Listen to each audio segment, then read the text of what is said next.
Olá pessoal, será que será um dia a humanidade vai viver a fraternidade universal? O Papa Paulo VI, no dia 8 de dezembro de 1967, instituiu que a cada 1º de janeiro, a partir do ano seguinte, seria comemorado o Dia da Fraternidade Universal. Ele instituiu essa data, imbuído dentro do Concílio Vaticano II, em que a Igreja Católica, se colocava inserida no mundo moderno, preocupada com as alegrias, esperanças, angústias e sofrimentos do homem moderno. Essa fraternidade universal, ela é baseada na oração de Jesus, no qual ele, antes de ser entregue para ser condenado à morte na cruz, orou para que seus seguidores, com toda a humanidade, pudessem ser um com ele, sendo um com ele também um com o Pai. E assim todos pudessem viver unidos, harmônicos, conforme a proposta de Deus para a sua criação, para seus filhos e filhas, que somos nós, seres humanos.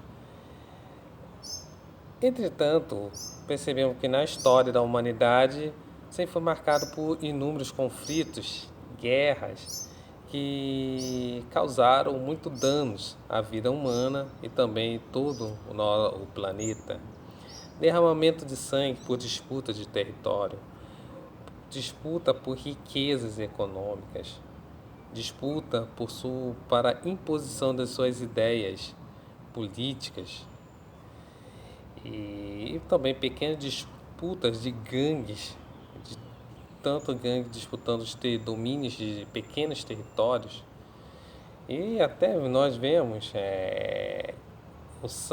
aquele desejo de sangue da humanidade que briga até mesmo por torcidas organizadas, no meio do futebol. E falando, da nossa sociedade ocidental, que vive o regime democrático, percebemos que até aí nós vemos como os conflitos são abertos, nas redes sociais, sempre os lados polarizados, se engalfiando para mostrar, para impor as suas ideias diante de demais, e tendo a inundação de informações que até onde está a verdade, até onde é a mentira, A gente fica até perdido para compreender devido a esses conflitos que tem por trás de interesse, Disputas, também entre os povos, disputa de raças, enfim, nós damos conta, que a humanidade ainda não acertou esse ponteiro para caminhar para uma verdadeira fraternidade.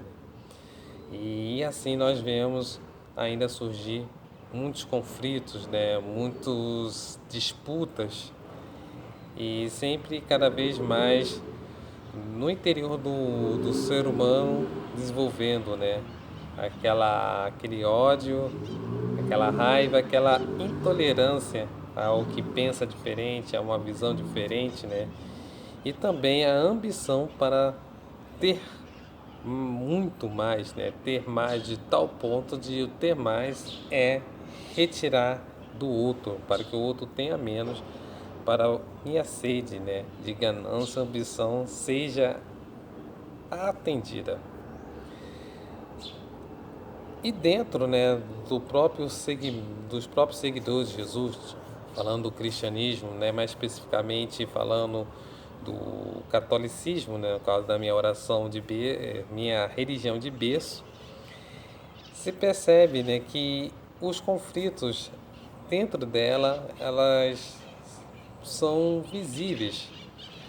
Usando um exemplo muito comum, que há grupos dentro do próprio catolicismo voltados, mais para o pré-concílio, para viver para não aceitar as novidades do Concílio Vaticano II, e outros, que defende o Concílio Vaticano II, mas muitas vezes defende como se fosse uma porta aberta para fazer tudo, qualquer tipo de mudanças, né? Outro grupo que ligado mais à vida, cultivo da vida espiritual, né? Virando espiritualista em detrimento até mesmo daquela preocupação social, política, né? E outros mais entregue a essa visão social política, né? Como aquela vivência prática de caridade em detrimento do cultivo da espiritualidade. Muitas vezes entram em choque, né? Não chegando a uma harmonia, né? Hoje já é uma preocupação grande de crescer nessa harmonia, né? Passos foram dados, né, dentro do próprio cristianismo, né?